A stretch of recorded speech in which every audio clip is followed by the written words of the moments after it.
I found an email about an apartment my husband is secretly renting, confronted him, and discovered he's been living a double life with a girlfriend who thinks we're separated. Now I'm filing for divorce, posted by you/throwRAkimand. My husband is on a trip with one of our sons and his brother to go visit their mother. I was cleaning up the den when an email notification popped up on his iPad. It was an email from an apartment complex saying that they were going to be temporarily closing down the hot water for repairs. It was sent from one of those automatic senders that you can't reply to. It was addressed to my husband with his first and last name. The thing is, we own our house. We haven't rented in over 10 years. And even then, it wasn't our place. There's no service in upstate New York, where my husband's headed. I tried to send him a picture of the email, but it wouldn't go through. I called him and spoke to him for a bit. The service was choppy, but I managed to explain to him about the email. Basically, all he said was that it must be a mistake and they had the wrong email. We weren't able to speak much before the call dropped. If it was the wrong email, how would they have his first and last name all spelled correctly? For context, his first name is somewhat common, but our last name isn't, especially in this area. There weren't any other emails from this sender or about this apartment complex in my husband's emails, but he is also the kind who clears out his inbox as he gets messages. I sent a message to the apartment complex telling them that I think my husband was on their email list by mistake, but I just got an automatic email sent back saying that they were out of the office until October 20th. And then there was general rent information sent with pricing for one-bedroom units at $1,600, the two-bedroom ones at $1,900, and that there were no open units available. There was no unit number on the email, but the complex is about 15 minutes away from our house, so I went and drove by, which I guess might be a little crazy. I didn't see anything. It's not like I knew what to expect. It's just a group of buildings with less than 100 apartments in all.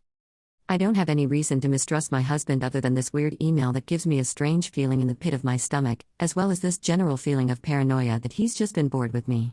I've been feeling this way for a little while, but he insists I'm imagining it and that he's happy. We still do things together. He still tells me he loves me. I just feel like he doesn't have as much fun with me as he used to. It's like he looks for reasons to be out of the house or do things specifically with the boys instead of doing things with the whole family. It's not like it's something that bothers me every day. It's just something that I think about when I'm feeling insecure or paranoid, like in a situation like this where he gets an email from random apartment complexes. Anyway, I don't know exactly what advice I'm looking for. I know the advice I would have from one of my friends would be to just talk to him, but I really can't do that until he comes home on Saturday, which is a really long time for me to sit with my intrusive thoughts. The email wasn't a phishing scam. It was a legitimate email from the email address on the apartment complex's website. All of the information included in the email letterhead matched the information on the apartment complex's website. And if it was a phishing scam, I assume they would have been looking for information. This email wasn't looking for anything. It was just an informational email about the water. Update 1. My best friend called the emergency maintenance number and said that she was a delivery driver who had over $100 worth of food for my husband, but said that he had forgotten to fill in his apartment number. The guy didn't speak English very well, but after she repeated herself a few times, he eventually gave us an apartment number. When she got his apartment number from the maintenance man, both of us went over to the apartment, and my friend knocked. A girl answered from the bell camera. My friend said she was there looking for Adam. The girl said that Adam wasn't there, but she wouldn't give her any more information. When we left, I could see her looking at us from the apartment window. I tried to call my husband 1,000 times yesterday, but nothing went through. The few times the call did pick up, the service was so bad you could barely hear anything.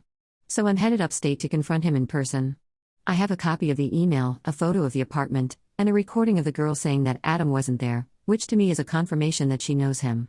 If this is all somehow a big misunderstanding, I'm going to have my husband explain it to me in person instead of waiting until he comes home. Update 2. I'm writing this from a hotel room. I went to confront my husband. He knew the minute my car pulled up what was going on. He came outside to meet me, and the first thing he said was, "Did you go to the apartment?" And I told him, "Yeah." So then he said, "So I guess we have to have a talk." I again said, "Yeah." I'm not going to get into the exact details. It was a long talk, and it involved a lot of emotions. She is his girlfriend. They've been together for 4 months. She is under the impression that we are separated and going through the divorce process. His family wasn't aware of this. His brother and mother, who were there, were horrified. I'm sorry I couldn't say more. I've already contacted a divorce lawyer, a therapist, and a financial advisor.